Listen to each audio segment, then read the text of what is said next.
Coming up in this episode of the KickCast, can a couple survive on bitcoins alone? The sun cooks your food, and a space gun that you can customize yourself. So sit back and relax. It's time for the KickCast. Hey everybody, welcome to another episode of the KickCast, the podcast where we go out and find some pretty cool crowdfunding projects. And I am excited because today Drew again is back, so welcome, Drew. I'm excited to see you here again. Thank you. It's always fun. Plus, we got in the special episode, so we're kind of going to do everything in a little bit of different order. So let me introduce Austin Craig. He's actually running a crowdfunding project. So, Austin, how are you doing? Doing great. Excited to be here. Thanks for having me on. All right. Since I know you got to kind of jet real quick, so how about you kind of tell people a little bit about your crowdfunding project that you're doing? All right. Well, we launched yesterday. The project is for a documentary film about an experiment that my fiance and I are going to do right after we get married. We're getting married in about a month. And when we get back from our honeymoon, we're going to hand over our wallets, including credit card, debit card, cash, and even our cell phones to a film crew. And from that point on, for the next 90 days, she and I will only use, for every personal expenditure, Bitcoin. We won't use any American dollars or credit. Everything, every living necessity, furniture or transportation or groceries or gas, is going to have to be purchased or found some way through Bitcoin. That sounds really, really interesting. So what kind of gave you guys the idea to do this using Bitcoin? The idea came up in a conversation with a friend. He's been hyper interested in Bitcoin, has been consuming everything he can about it. And I've known about Bitcoin for a while, but relative to this guy, I'm a newbie. I'm a total novice. He's really deep into it. And he's been considering the notion of a lot of objections to Bitcoin are saying that, well, this isn't a real currency. It's just something that hackers and drug dealers use. Could you really use this for everyday transactions? I don't think it really qualifies unless you can use it regularly. So his idea was, well, what if somebody really did use this for everything? But he's got 6 kids, so I don't think he's going to try it. Yeah. We considered who might be able to give that a shot, and me and Becky, my fiance, we kind of rose to the top of the pile as the most likely candidates. We don't have any kids. We both have pretty decent jobs, and so we kind of have the elbow room to give this a shot, and we don't have much to lose. Okay, so can you actually explain to people at home, if they have not heard of Bitcoin, kind of the general idea of how Bitcoin works? Sure. Bitcoin is an all-digital currency. So we're used to having in our pockets a Federal Reserve note, a bill, a dollar bill or a $5 bill or $20 bill. And we all have credit cards and we all have debit cards that represent those same US dollars and bills. But Bitcoin is different. It's independent of that. It just exists online. And you can buy and sell Bitcoins just like you could exchange for a Canadian dollar or a Mexican peso or anything like that. But it's kind of the currency of the internet, as it were. There's no central issuer. It's algorithmically limited supply, and so it can never really go into hyperinflation or anything like that. So it's this distributed peer-to-peer currency. Transactions can be done privately. They're done directly. So there's not like, if I did a transaction with you, Drew, right now, and we used PayPal, there are at least 5 groups involved. It's me, my bank account, PayPal, you, and your bank account. With Bitcoin, it's just me. So it's this really cool new technology, works a lot like cash, but is purely digital. All right, so looking at your page right now, you're trying to raise, is that $74,000 right there? 70,000 total. 70,000 total. So one thing that I really want to kind of make clear is that money right there is not money that you're really going to be using during your excursion. It's to actually pay for this documentary that you guys are wanting to put together, right? Yeah, we're going to have a film crew with us for the 3 months, for the 90 days. And they're going to be following us around, and then they're going to be editing for months thereafter. And our hope is to have a really high caliber documentary that we can then distribute at film festivals and hopefully distribute online in places like Netflix, Hulu, and YouTube. We want this to be something that can be educational and help people approach this otherwise intimidating, technical, economic subject, but have it wrapped in a human story. It's going to take a lot to get the production value that we want and to really craft the right film. We've hired a really fantastic film crew. It's a couple guys out of Salt Lake called The Good Line. They've done a lot of short film pieces, have really put together beautiful work, but this is going to be their first feature-length documentary. All right, so Laser and Norm in the chat room actually has a pretty good, interesting point. He says, given the government's currency scrutiny of Bitcoin, he says 90 days sounds a little risky. So do you have any kind of doubts or anything about that, or how do you kind of feel about that? Well, if the question is, do I have doubts or worries? The answer is absolutely. This is a huge unknown. I really don't know what's going to happen during those 90 days. There's a sandwich shop around here that takes Bitcoin, so I won't starve to death. And we know that there are people who would take Bitcoin for rent. But outside of that, I have no control over legislative action or attempts that are made to control the Bitcoin ecosystem.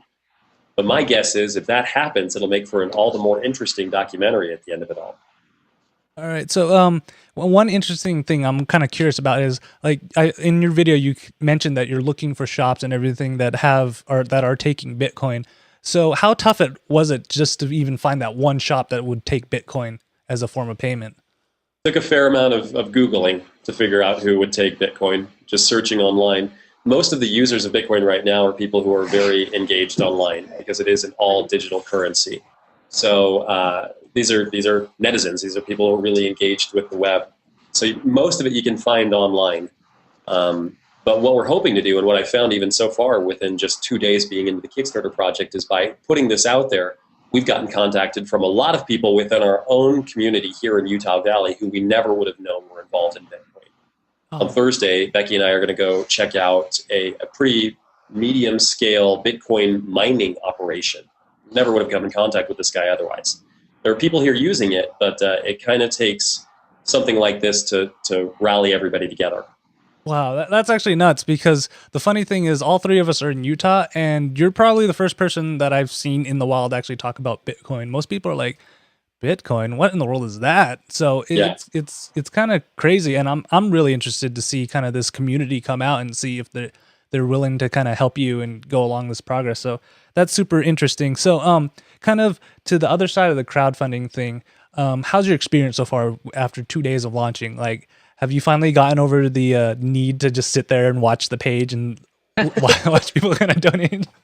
Yeah, I have a little bit, but there's still that compulsion to keep checking back and see how things have gone. The first day, before we launched, we'd done a fair amount of media outreach. We'd written different reporters that we know who are interested in Bitcoin, who have written about Bitcoin, and tried to get their interest, and we had a pretty positive response. So the first day after launch, we were doing interview after interview after interview. We were with a lot of the local stations, a lot of tech blogs, and certainly the Bitcoin interested press, reporters and press outlets who have been covering Bitcoin extensively. So that, we were expecting some media interest, but that just took it out of me. I was exhausted after yesterday. We did 7 or 8 interviews.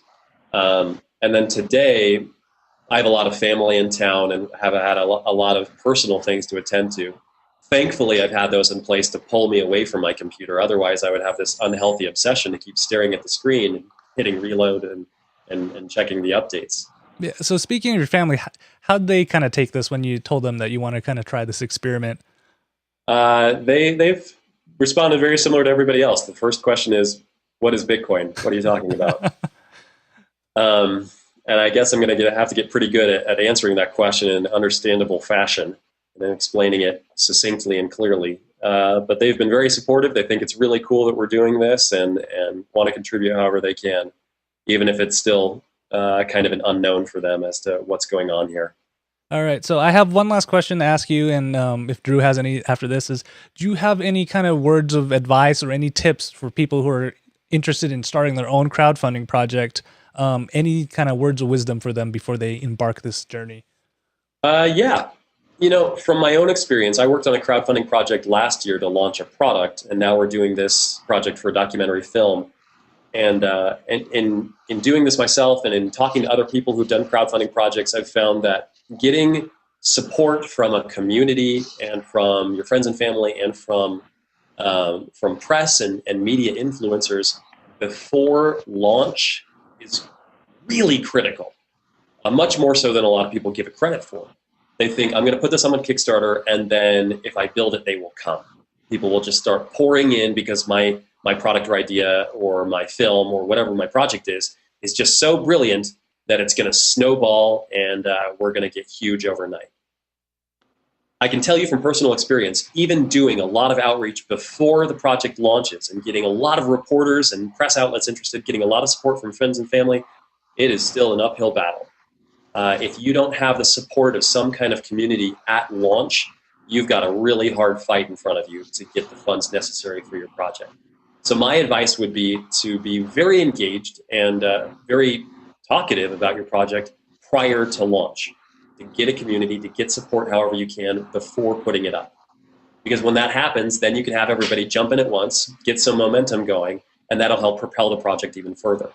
You can't just throw it up and hope that it goes, because more than likely it won't even get noticed. That's great advice, because I see that a lot where people are like, I just get money, right? If I put it, I'm like, no, it doesn't. It's not like that. It's almost you're trying to pitch to anybody who would be willing to listen to you. Yeah. Drew, do you have any questions for Austin? Oh, I've got plenty of questions for Austin, but not pertaining to this. This is just an amazing idea, but I think I would just add that my thoughts just on the project as a whole. I know the guys from Goodline, and I've seen a lot of their work. I guess coming from the film side of things, I would add that it's expensive to make a documentary. So I was surprised to see that you guys were only looking for $70K. That's a smidgen in the barrel to do, like, especially for film festival type films. But I think this topic can take it, and I know that Austin and his personality and that human story that he's going to provide, I know that's going to take it far. So I'm excited to back this and to see it grow and to follow the adventure as well. But knowing film, these guys are going to do it right. Thanks, Drew. We've had responses on both ends of that. We've had people saying like 70,000. What are you guys doing? You going around the globe or something? And we've had other people saying like just 70,000. Right. You should make a film for that much. Right.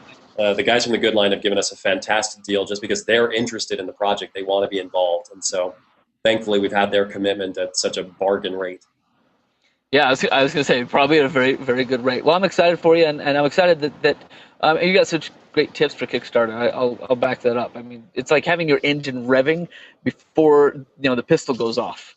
That's how you gather that community, so that when you pull the trigger, people jump in and that momentum keeps going. But the uphill battle, I'm excited. I'm excited for you, and I will probably be watching it as almost as much as you are. Drew, that engine revving is a great analogy. You mind if I borrow that one and use it? You may. All right, Austin. So here on the KickCast, we actually have a rating system where we say back, track, or sack. Personally, Drew's already said he's going to back it. I say I'm going to back it because I'll give you 3 reasons. 1, I'm really interested to find out what's going to happen with this experiment. 2, I think you guys are awesome on camera. Just seeing you guys in front of the video, just the little video you had on there, that was amazing. And you got a great crew. You're doing it right. Thank you so much to the film crew for using proper miking. Trust me, that drives me nuts on these Kickstarter videos. And number 3, you're a local Utah project. And that's one thing that I love seeing is these little grassroots efforts that are coming, especially from around here in Utah, because I love supporting other people from Utah. So that's the reason why I'm backing on there. And for everybody at home, if you guys want to find it, just search for Bitcoin Life on Bitcoin on Kickstarter, or you can follow the link that's on ktdata.net or at the bottom of the screen right now. Austin, thank you so much for taking some time to talk to us. I'm super excited. And of course, Drew over here always has the amazing connection. So good luck on your crowdfunding project. I'm really rooting for it, and I'm really hoping we'll see this succeed. Me too. Fingers crossed. We've had great support so far, and I hope we cross that finish line. Thanks for having me on, guys. All right. Thanks, Thanks, man. Austin. Take care. Bye. All right. So now, Drew, let's kind of go back. Let's go roll it back because that was a cool project. And Yes. it's exciting. I never thought I'd see the day where I could do this show and we'd get guests and whatnot on. So I'm that's fantastic. Austin is he's brilliant. He's smart. He's one of those kind of opinion leaders, thought leaders. He's constantly thinking about things and thinking about how to make things better and if they're going to work, if they're not going to work. And so he's one of the people I follow religiously, I guess. Just kind of saying, what are his thoughts on this? And then sometimes I have debates with him and I discuss things, but I really love his ideas. And this one just seemed perfect because of his personality and all that he's done in the online video world. It's going to be exciting to see him be almost purely talent and to have a full crew to follow him. I'm excited. So thanks for covering that one. Oh, That was amazing. Like I see, this is why I love having another person on here, because I don't think I would have ever been able to find that project out there. And it's such a cool idea. And that's kind of the thing, is that there's so many crowdfunding projects out there that it's almost impossible for one person to find everything out there. But let's go back to our news section. Right, there's only two things. This first one you actually sent me over the weekend, and there was a Mashable article about saying everything geeks think they know about Kickstarter is wrong on here. So this is actually kind of goes back to a while back where Kickstarter decided to change their rules on how you can put projects on there, and it talks about how tech projects are now having a harder time to be put on Kickstarter because of the new restrictions and everything. And back to this fact where Kickstarter has tried to say many times that Kickstarter is not a store on there. So Drew, how do you agree with it? Or No, I absolutely agree. I think the article is well timed, and I think that it was a good, I don't know if you call it a marketing or PR move, but it was basically a good way to kind of position themselves again and say, we're about ideas, we're about getting people with ideas, some traction. We're not about, hey, I have a neat project, I want to see if there's anything out there for it. I think it's good to get back to these roots, and I'm glad to see that Mashable kind of dug into that. And I think it's interesting they called that everything geeks think they know about Kickstarter is wrong. It's just a nice way to just say, okay, this is really what we should be using it for. It's almost like let's review the rules and policies. Yeah. So the only thing I don't agree with the article about is them saying that it's not a place to find tech projects. I think it's perfectly fine for a place to put out tech projects and everything, but it needs to be super transparent. That's what we were at the beginning was the issue, and it was a growing pain, was that you'd put out these rendered images and stuff, and people would look at them like, oh, if I back this project right here, I'm going to get something shrink wrapped, boxed, ready to go. And obviously that's not what happens, because some of these are first time starters. Some of these are Right. big companies that are doing this. And that's the one thing that I always want to try to push out when I'm featuring products, is like, I don't necessarily want to get anything out of this other than the satisfaction that I help these guys get their dream to come true on there. And so like I back a lot of projects, and most of the time I don't honestly expect to get any of the rewards on there. It's nice to get them, but I know that I help these guys fulfill a dream. The example is the Pebble Watch. Right. When I was at CES, we got to go actually see Eric, the founder of the Pebble Group, and you could tell he was like super excited, amazed that his idea of a watch actually came to fruition on there. And to be honest, that is all I need, is just be able to see that somebody's like, oh, crap, I can make my dream come true, or at least get closer and attempt at it. And I think that's all anybody really wants in life, right? Right, but yeah, I think you're right. I think there's these people who are really passionate, have great ideas, and I love the idea of backing an idea, and it's kind of like that pat on the back that says, that is a wonderful idea. I'll support you in that. We just do it financially. I think the problem comes in when people are like, I'm going to make a lot of money, so let's see. I can sew 50 pairs of pants. I'll sell them first. You know what I mean? Like that's the turnaround. So I'm glad to see they kind of reiterated that. Tech projects. I think if they're idea based and, like you said, transparent, makes sense. Yeah.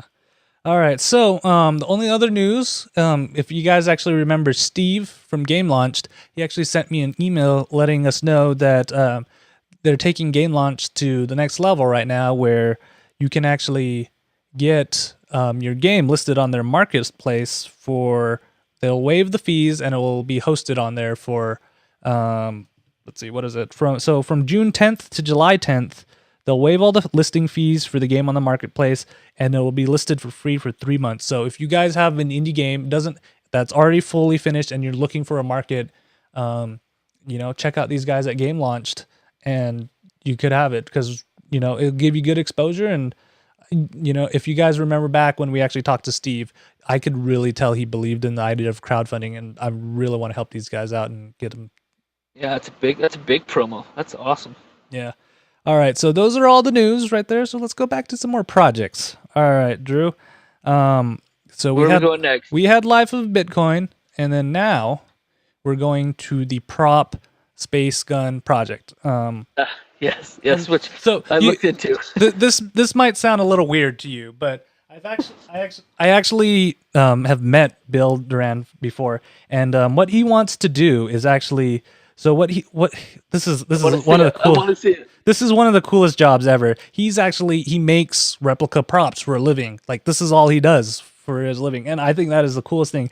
And usually he makes props from video games, movies, TV shows, a lot of kind of the geek related thing. And now he's actually making a crowdfunding project where he wants to build an original designed gun prop kit. So it's going to be fully modifiable. You can assemble it. You can paint it any way you want. It's designed to be modular. You can even fit electronics in it if you want sound effects or lights and everything. So he's planned this all out, and he just needs kind of the tool. He just needs, this money to get the extra tools so he can make kits of these that are ready to ship. So if somebody buys it, he can ship it, because he's working out of his basement right now.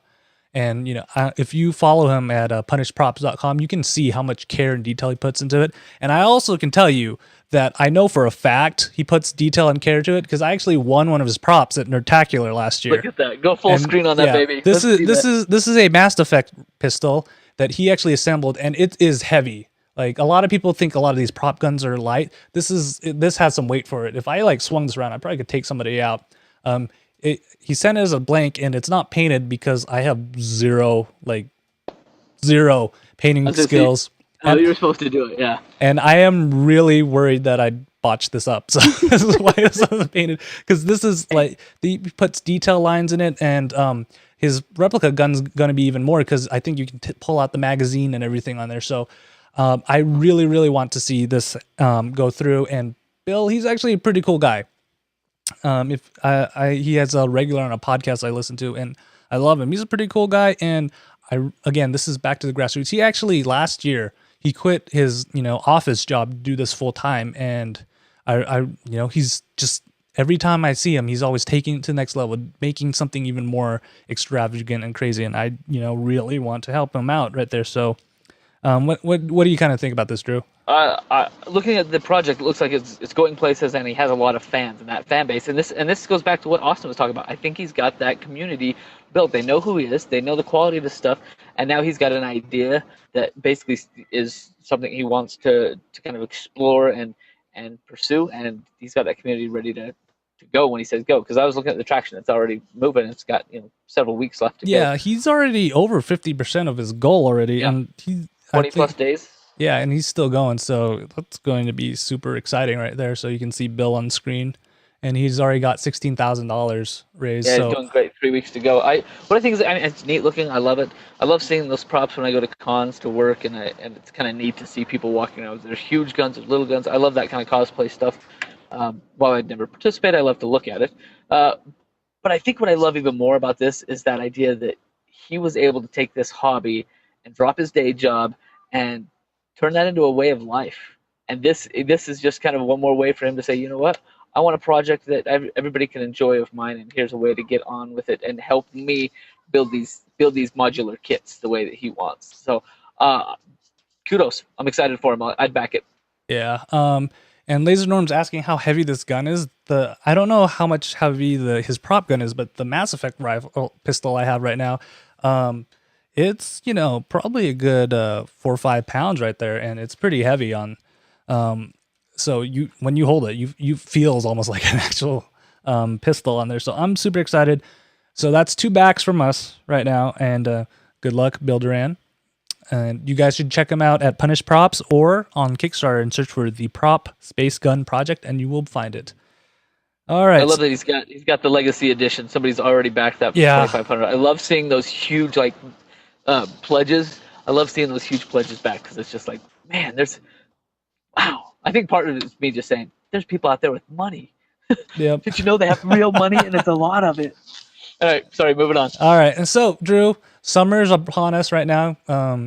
You're sitting outside right Finally. now, and I am. I love it. What else do you do at summer? Barbecue time, right? Yeah. Right. All right. So our next project is called the Soul Source, and the Soul Source is a solar powered grill. You don't use any fuel, heats up in minutes, and I think it's pretty cool because you're using the power of the sun, man. Captain Planet right here, and it's fairly big too. It's 4.3 feet in That's diameter. It can hold up to 40 pounds, which is nuts. And it has the capacity of a 20-liter stock pot, and it can be assembled in 30 minutes. Okay, that's okay. I did not watch the video on this. Have you seen the video? Is it good? Yeah, and they've made different prototypes and everything for this, and this is the final prototype they got out of there, and it's crazy good looking. And they say you can make a hamburger in about 6-7 minutes, and that was on a hazy day. So all you got to do is point it at the sun, and it's ready to go, and it'll stay hot. And yeah, it's basic principle of solar heating, concentrating it into one place. And I played with a lot of this stuff in middle school. My dad is a science teacher, so the idea is a great idea. It's very simple, and I guess part of me is surprised to see it as a Kickstarter project. yeah, It's and interesting, it's neat, but there's a surprise there to me. It's kind of like, oh, somebody hasn't already marketed this yeah, to like backpackers? it's nuts. And what's crazy is though the ones that I've seen, or like probably the one you made in grade school. How long did it actually take to heat up a hot dog or something? Yeah, about 10-15 minutes Yeah. probably to do a hot dog. Yeah. And- But and- they were small. Yeah, and then you always have this worry. Well, what I love about this is they've actually kind of put a lot of thought into it, making sure they've made the base heavy enough so it won't tip over. They made it so you can actually assemble it in 30 minutes. They give you all the tools, so it's almost like an IKEA project now. Just bring it in, put your grill together, and you're pretty much good to go on there. And Is it meant to be portable, or is this meant to be like, okay, set this up in the backyard or at the office? I mean, I didn't catch. I'm not This is sure. what I did get. I think it might be. I don't think I know they it's. talked about taking it or doing something on the Himalayas or something like. Well, that's learning where they about it. tested all of it, was in the Himalayas, and Okay. then with the I think it was the Himalayan nomads, if I remember correctly. And they're just they've tested all these models, and this one seems to work the best. I'm super excited about it, and it has all those different things that I don't have to worry about it tipping over, or I don't have to worry about it being too complicated. It looks fairly simple to set up, and you can hold a lot of food on there too. I think you can grill up to almost 9 hot dogs on there at once, or 6 hamburgers. That's a fair amount of food that you can be cooking on there. And they've got some traction going. They're a quarter of the way to their 43,000. They've got 50 days to go. I think the thing that struck me about this one is that they seem to be a well-established company that's already been doing this. It's got factories. I mean, there's something about it that they've got more than just a community around an idea. And so part of me wonders how, what's new about this, or what merits crowdfunding. Maybe you can open my eyes on that one. Well, it's from the looks of it, I think they need the money to kind of do this initial run. Because and plus I think it's also an educational thing. If you actually read their page, there's a lot of information about how much CO2 an American grill releases, and how this is actually a more green alternative. Other than the fact that it being cool, I'm still like, you can use the sun to cook food on there. But there's a huge environmental impact that you can do when you're using this. You don't have to go worry about the propane tank or anything. And I think they need the money for that initial run, because they want to make a large enough batch where it's still kind of economical for people to buy it. Right. But not have somebody have to spend like $1,000 on a grill, because that might slow it down on there. So because it's well designed, and this is what I look for a lot of projects though, especially these more tangible items, is them kind of having at least a plan. Because I've seen people who don't have plans and they're totally overwhelmed. These guys are like, all right, we just need enough money to start production and we can go. I think that's probably the sense that I got. Yeah. They really feel like they've got everything in order, and they're ready to go with this first run, and it's I think it's farther along the idea stage than I would expect. It's kind of like, okay, we've done years and years of research, and now we're going to launch and going to make this many. We want you guys to come with us on this journey. Yeah, so it's exciting. Laser Norm mentions that one grill removes a carbon footprint of 4 Americans, which is crazy. I had never thought of. Granted, I grill quite a bit in my backyard, but I had never thought of the emissions of of grilling with my tank. I just never really occurred to me that I was a bad human. I guess Yeah. I eat meat. I eat lots of fat meat, and it's tasty. So this is nice to have a little green footprint. It's good. On there. So for me, I'd have to say track on there, because the only thing that kind of draws me back is that this is probably not for everyone. If you're living in a tiny apartment, I don't think you're going to be able to fit a grill this size in there. And the price is a little high. I think it's $200 and something right there. But that being said, kind of back to that first story you mentioned, you still can kick them lower denominations, like $1 to $5 to help push it. And I would definitely say, if you have a couple bucks right now, just kick it their way and help this idea, because I think this is great. I've seen other